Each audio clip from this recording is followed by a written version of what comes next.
Charte de l'impérialisme. La présente charte a été élaborée à Washington pendant la traite négrière, ensuite discrètement négociée à la conférence de Berlin en 1885, pendant que les puissances occidentales se partageaient l'Afrique. Ils négocièrent secrètement à Yalta le partage du monde en deux blocs après la Deuxième Guerre mondiale, et pendant la création de la Société des Nations, l'ancêtre de l'ONU. Dispositions générales. Article 1. Devise de l'impérialisme. Gouverner le monde, et contrôler les richesses de la planète. Notre politique est de diviser pour mieux régner, dominer, exploiter et piller pour remplir nos banques, et faire d'elles les plus puissantes du monde. Article 2.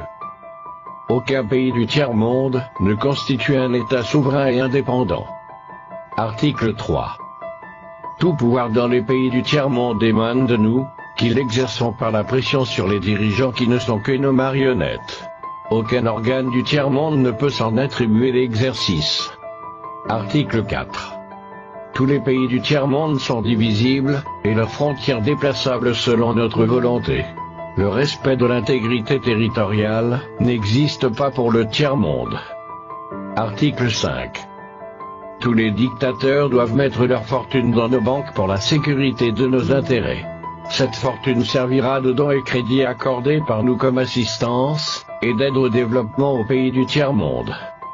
Des régimes politiques. Article 6. Tout pouvoir et gouvernement établi par nous est légal, légitime et démocratique. Mais tout autre pouvoir ou gouvernement qui n'émane pas de nous est illégal, illégitime et dictatorial, quelle que soit sa forme, et sa légitimité. Article 7. Tout pouvoir qui oppose la moindre résistance à nos injonctions, perd par le fait même sa légalité, sa légitimité, et sa crédibilité. Il doit disparaître. Des traités et des accords. Article 8. On ne négocie pas les accords, et les contrats avec les pays du tiers-monde, on leur impose ce qu'on veut, et ils subissent notre volonté. Article 9.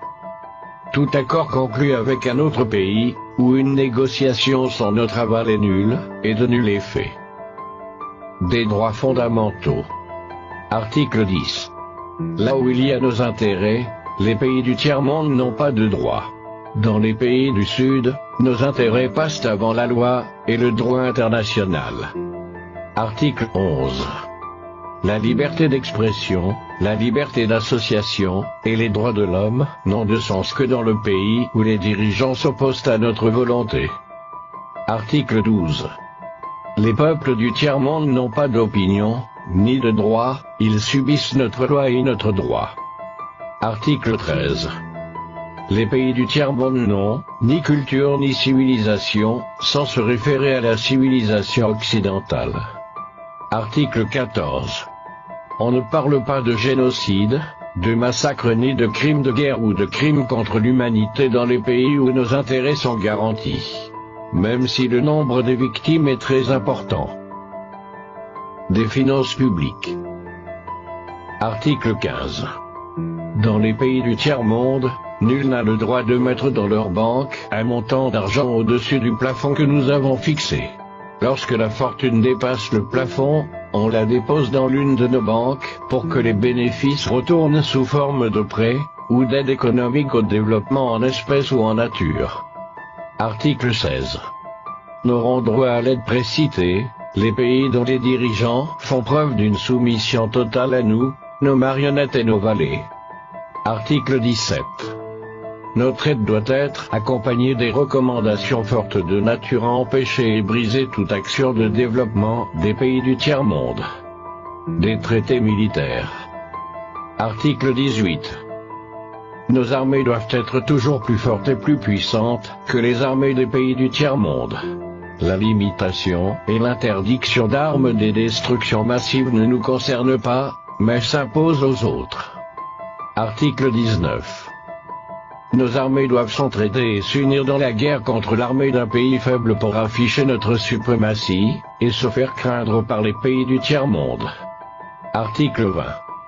Toute intervention militaire a pour objectif de protéger nos intérêts, et ceux de nos vallées. Article 21. Toute opération d'évacuation des ressortissants des pays occidentaux cache notre mission réelle, celle de protéger nos intérêts, et ceux de nos vallées. Accords internationaux. Article 22. L'ONU est notre instrument, nous devons l'utiliser contre nos ennemis, et les pays du tiers-monde pour protéger nos intérêts. Article 23. Notre objectif est de déstabiliser et détruire les régimes qui nous sont hostiles et installer nos marionnettes sous la protection de nos militaires sous la couverture des mandats des forces de l'ONU. Article 24. Les résolutions de l'ONU sont des textes qui nous donnent le droit et les moyens de frapper, de tuer, et de détruire les pays dont les dirigeants et les peuples refusent de se soumettre à nos injonctions sous la couverture des résolutions du Conseil de sécurité de l'ONU. Article 25. Notre devoir est de maintenir l'Afrique et d'autres pays du monde dans le sous-développement, la misère, la division, les guerres, le chaos pour bien les dominer, les exploiter et les piller à travers les missions des Nations Unies. Article 26. Notre règle d'or est la liquidation physique des leaders et dirigeants nationalistes du tiers-monde. Article 27. Les lois, les résolutions, les cours et tribunaux des Nations Unies sont nos instruments de pression contre les dirigeants et les leaders des pays qui défendent les intérêts de leur peuple. Article 28.